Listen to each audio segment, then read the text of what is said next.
मैं बनना चाहूँ जैसा पर शायद सपनों में, मैं उड़ना चाहूँ जैसा पर शायद सपनों में।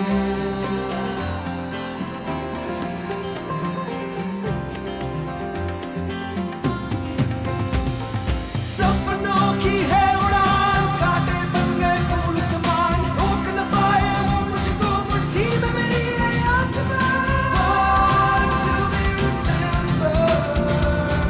Born to be remembered, hello friends, मैं हाजिर हूँ आपके favourite show born to be remembered में। आज के शो में आपके लिए वर्ल्ड फेमस पर्सनालिटीज के बर्थडे सेलिब्रेट करेंगे और आपको उनकी जिंदगी के कुछ अनछुए पहलुओं से रूबरू करवाएंगे। तो चलिए शुरू करते हैं आज का शो और आपकी हिस्ट्री की नॉलेज को थोड़ा इम्प्रूव करते हैं। तो सबसे पहले शुरुआत करते हैं इतिहास से और आपको इतिहास की सैर पर ले चलते हैं और जानते हैं कि आज के दिन क्या खास हुआ। तो दोस्तों, आज का दिन काफी खास है क्योंकि आज है वर्ल्ड अर्थ डे। वर्ल्ड अर्थ डे की शुरुआत आज ही के दिन 1970 को हुई और 2009 में यूनाइटेड नेशंस ने इसे अडॉप्ट किया और आज लगभग 192 देशों में हर साल 22 अप्रैल को अर्थ डे मनाया जाता है। तो आइए आज अर्थ डे पर हम भी ये शपथ लें कि अपनी धरती और अपनी कुदरत को हमेशा सहेज कर रखेंगे। what about killing fears? Is there a time? What about all the things that you said was yours and mine? Did you ever stop to notice all the blood we've shed before? Did you ever stop to notice this crying earth, this weeping shore?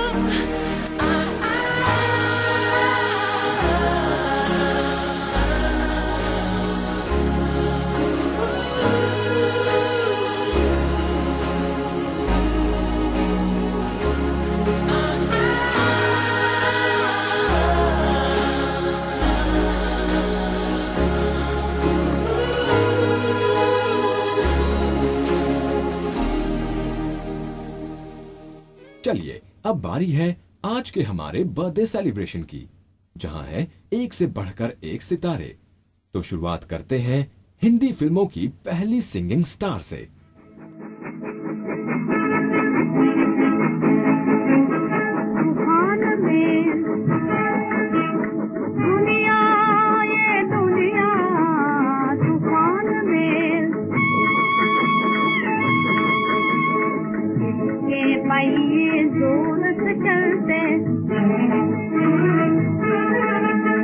और अपना रास्ता तय करते के पहिए जोर से चलते और अपना रास्ता तय करते। जाने से काम निकाले, जाने से काम निकाले, बच्चे समझे थे तूफान में।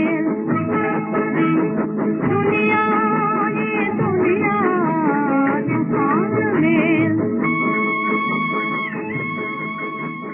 ये आवाज है कानन देवी की।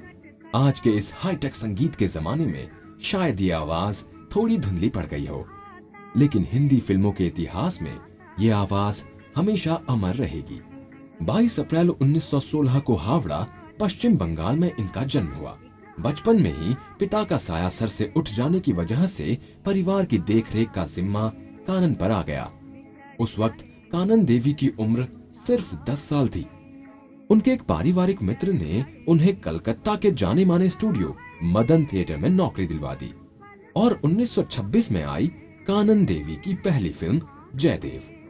यहाँ हम आपको बता दें कि वो साइलेंट फिल्मों का दौर था। खैर, कानन ने मदन थिएटर के साथ 6 साल काम किया और 5 फिल्में दी।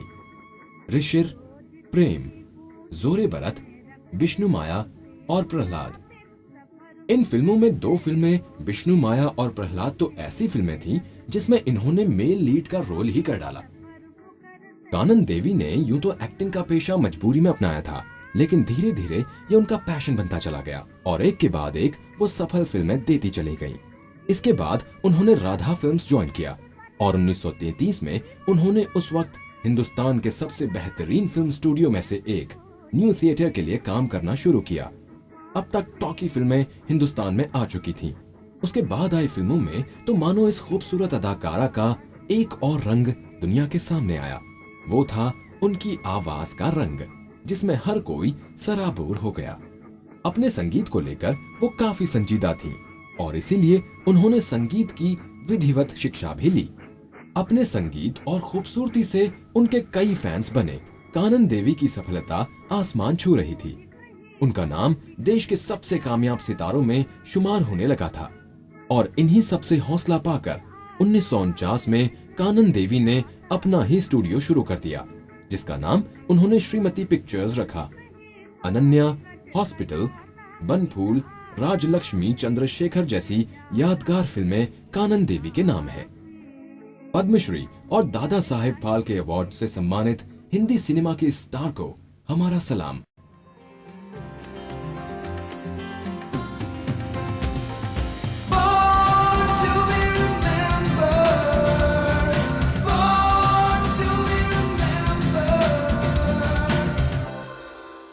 कानन देवी के बाद अब उस फिल्मी सितारे की बात, जिसकी असल जिंदगी भी किसी फिल्मी कहानी से कम नहीं थी। हम बात कर रहे हैं 3 अकेडमी अवार्ड जीतने वाले और 12 बार अकेडमी अवार्ड्स में नॉमिनेशन पाने वाले अमेरिकन एक्टर, प्रोड्यूसर और राइटर जैक निकलसन की। 22 अप्रैल 1937 को स्टेज डांसर जून फ्रांसिस निकलसन और डोनाल्ड फर्सिलो के घर जैक का जन्म हुआ। बचपन में ही उनके माँ बाप के अलग हो जाने की वजह से जैक को उनके नाना नानी ने पाला। जैक अपने नाना नानी को ही अपने असली माता पिता समझते थे और अपनी माँ को अपनी बड़ी बहन। और 1975 में एक अखबार में जैक निकलसन की जिंदगी पर एक फीचर छपा, जिसके जरिए जैक को ये पता चला कि जिसे वो अपनी बड़ी बहन समझते हैं वो असल में उनकी माँ है और जिन्हें वो अपने माँ बाप समझते हैं वो उनके नाना नानी है। ये बिल्कुल किसी टिपिकल मसाला मूवी के प्लॉट के जैसा था। जैक के करियर की अगर बात की जाए तो उनका करियर बी ग्रेड फिल्मों से शुरू हुआ। उन्होंने कुछ एक टीवी सीरियल्स में भी काम किया, लेकिन एक्टिंग में कोई खास सफलता न मिलती देख जैक ने डायरेक्शन में अपनी किस्मत को आजमाने की सोची। लेकिन एक्टिंग का जुनून उनके अंदर खत्म नहीं हुआ और 1969 में उनका एक्टिंग करने का सपना पूरा हो गया। फिल्म थी easy rider.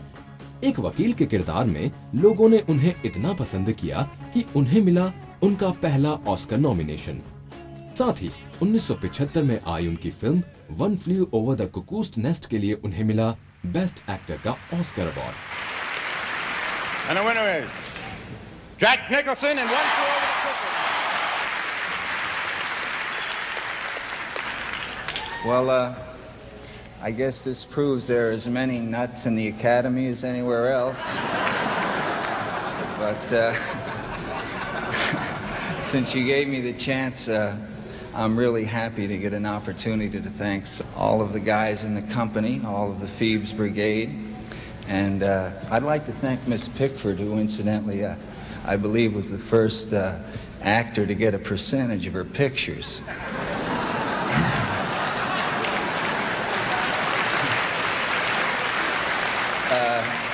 And speaking of a percentage, last but not least, my agent, who about 10 years ago advised me that I had no business being an actor. Thank you. साल 2006 में आई इनकी फिल्म द डिपार्टेड में इनका character बहुत ही दिलचस्प रहा। आइए सुनाते हैं उनकी इन्हीं फिल्म से आपको ये dialogue. The Knights of Columbus were real headbreakers, true guineas. They took over their piece of the city. 20 years after an Irishman couldn't get a job, we had the presidency. May rest in peace. I don't want to be a product of my environment. I want my environment to be a product of me. A Few Good Men, Prizzi's Honor, Baton, Mars Attacks, The Bucket List, The Last Detail जैसी जबरदस्त फिल्में देने वाले Jack Nicholson एक art collector भी हैं। कहा जाता है कि उनके पास दुनिया के सबसे बेहतरीन आर्ट पीस मौजूद हैं, जिनकी कीमत लगभग $100 मिलियन है। अपनी जिंदगी के 76 बसंत देख चुके जैक निकलसन आज भी अपनी जिंदगी पूरी जिंदा दिली से जीते हैं। तो इस जिंदा दिल कलाकार को हमारी तरफ से हैप्पी बर्थडे।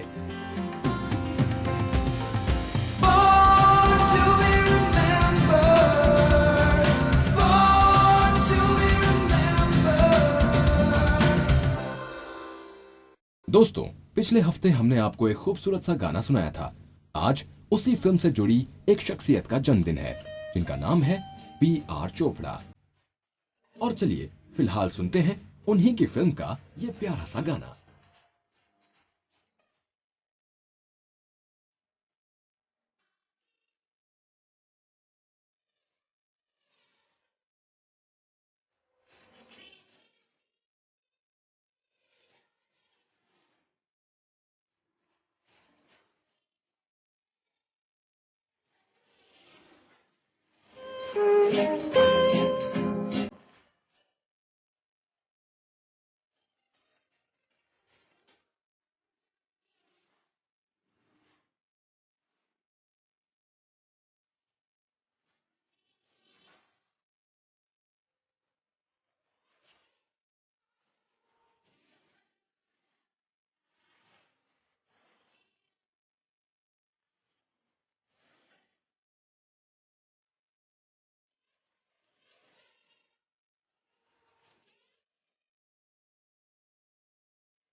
ये खूबसूरत सा गाना था 1965 में आई फिल्म वक्त से, जिसे प्रोड्यूस करने वाले महान फिल्मकार का जन्म आज ही के दिन यानी 22 अप्रैल 1914 को लाहौर में हुआ। ये थे बलदेव राज चोपड़ा, जिन्हें हम B.R. चोपड़ा के नाम से जानते हैं। जनाब B.R. चोपड़ा को शुरू से ही फिल्मों से बड़ा प्यार था। शायद इसीलिए इंग्लिश लिटरेचर से MA करने के बाद वो टीचिंग के प्रोफेशन में ना जाने के बजाय फिल्म जर्नलिस्ट बन गए और सिने हेराल्ड जनरल में उनके लिखे फिल्म रिव्यू छपने लगे। 1947 के दंगों के बाद अपना सब कुछ खो चुके B.R. चोपड़ा का परिवार मुंबई आ गया। मुंबई जैसे सपनों के शहर में आते ही मानो B.R. चोपड़ा के सपनों को भी नई उड़ान मिल गई और 1949 में आई बतौर प्रोड्यूसर उनकी पहली फिल्म करवट, जो कुछ खास कमाल न दिखा पाई। लेकिन बिना हिम्मत हारे B.R. चोपड़ा 1951 में अपनी दूसरी फिल्म लेकर आए। ये फिल्म थी अशोक कुमार स्टारर अफसाना, जो कि सिल्वर जुबली रही। 1955 में B.R. चोपड़ा ने अपना खुद का फिल्म बैनर शुरू किया, जिसे नाम दिया B.R. फिल्म्स, और B.R. बैनर के तले बनी पहली फिल्म एक ही रास्ता, जो कि 1956 में आई। विधवा पुनर्विवाह पर बनी ये फिल्म दर्शकों को खूब पसंद आई। इसके बाद नया दौर, कानून, गुमराह और हमराज जैसी फिल्मों ने तो बॉक्स ऑफिस पर सफलता के सारे रिकॉर्ड तोड़ दिए। B.R. चोपड़ा की फिल्मों की USP होती थी उनकी फिल्मों की कहानी, जिसका सरोकार सीधा आम आदमी की जिंदगी से होता था, और दूसरा उन फिल्मों का बेजोड़ संगीत। B.R. फिल्म्स ने फिल्मी दुनिया में अपनी सफलता के झंडे गाड़ने के साथ ही साथ टीवी पर भी कई यादगार काम किए। महाभारत तो आपको याद ही होगा, हमें अच्छे से याद है। जब संडे को वो टेलीकास्ट होता था तो पूरी सड़कें सुनसान हो जाती थी और सभी लोग अपने टीवी सेट के सामने ही नजर आते थे।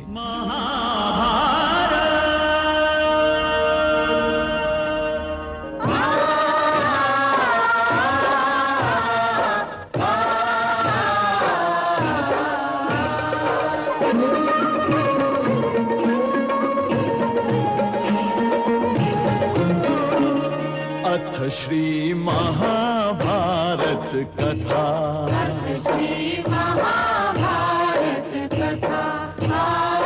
महाभारत कथा,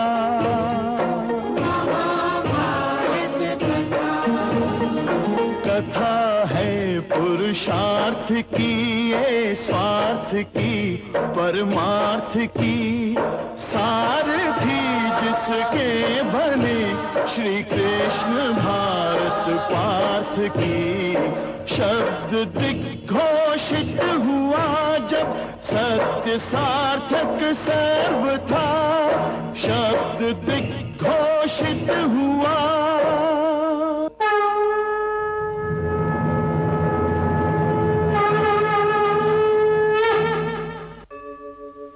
यदा यदा हि धर्मस्य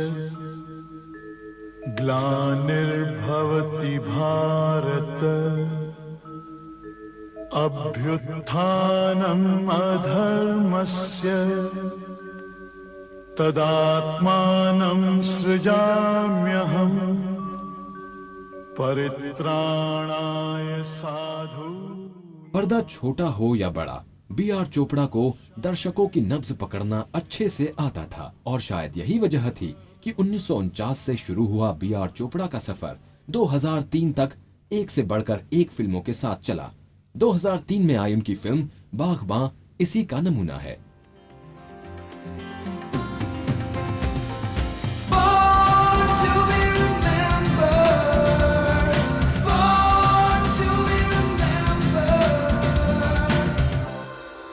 जहां बी.आर. चोपड़ा ने अंग्रेजी से एमए करके फिल्मों में कदम रखा, वहीं आज जिस अगली पर्सनैलिटी की हम बात करने जा रहे हैं, उन्होंने तो IIT और IIM जैसी प्रेस्टिजियस इंस्टीट्यूट से पढ़ाई की। तो आप समझ ही गए होंगे कि हम किसकी बात कर रहे हैं।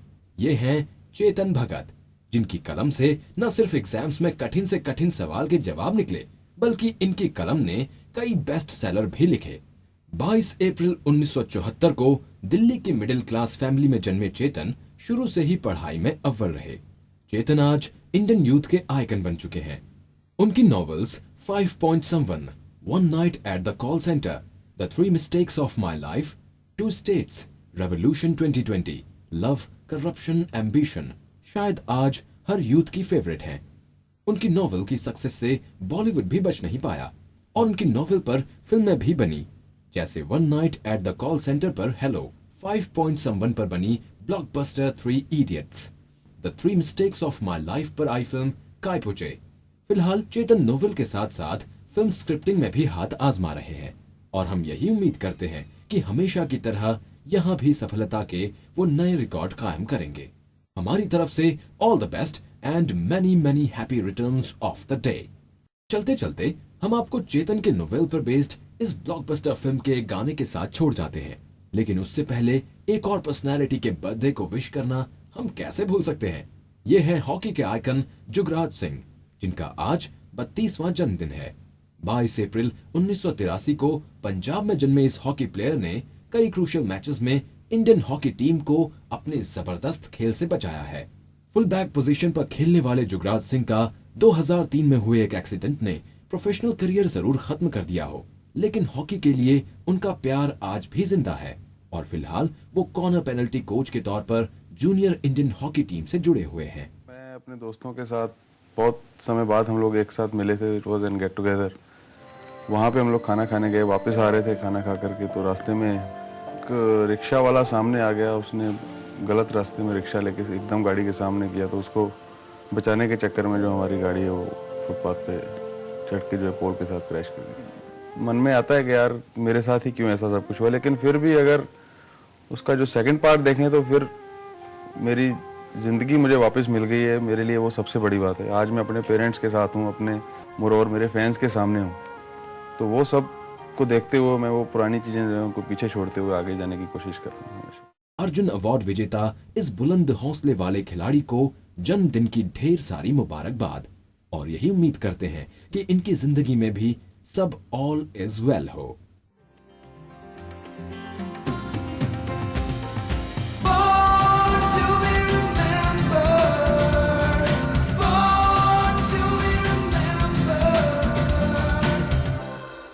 तो इसी के साथ मुझे दीजिए इजाजत और वादे के मुताबिक आपके लिए 3 Idiots का ये गाना मेरी तरफ से गुड बाय। सारी उम्र हम मर मर के जी लिए,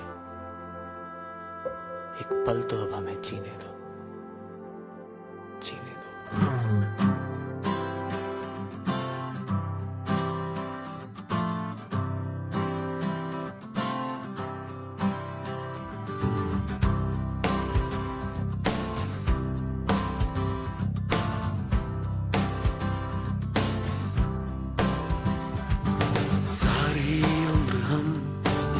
के जी लिए, एक पल तो अब हमें जीने दो, सारी उम्र हम मर मर के जी लिए, एक पल तो अब हमें जीने दो।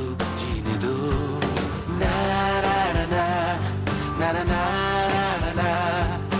ना ना na na na na na na.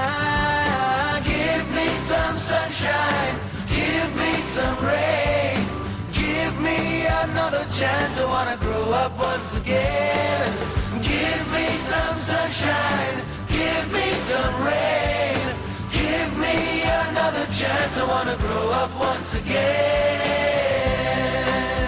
कंधों को किताबों के बोझ ने झुकाया, रिश्वत देना तो खुद पापा ने सिखाया। 99% मार्क्स लाओगे तो घड़ी वरना छड़ी, लिख लिख कर पड़ा हथेली पर अल्फा बीटा गामा का छाला। कॉन्सेंट्रेटेड H2SO4 ने पूरा बचपन जला डाला। बचपन तो गया, जवानी भी गई, एक पल तो अब हमें जीने दो। बचपन तो गया, जवानी भी गई, एक पल तो अब हमें जीने दो।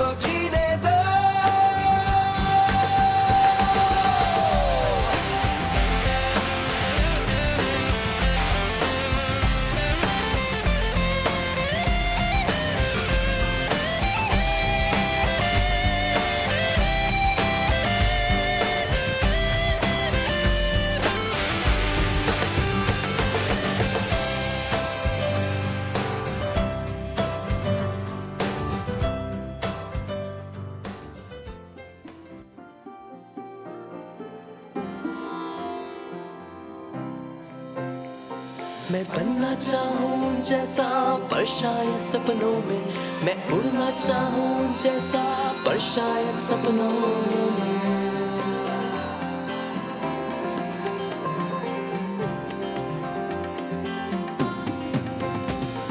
सपनों की है उड़ान, कांटे बन गए फूल समान, रोक न पाए वो मुझको मुट्ठी में मेरी है आसमान।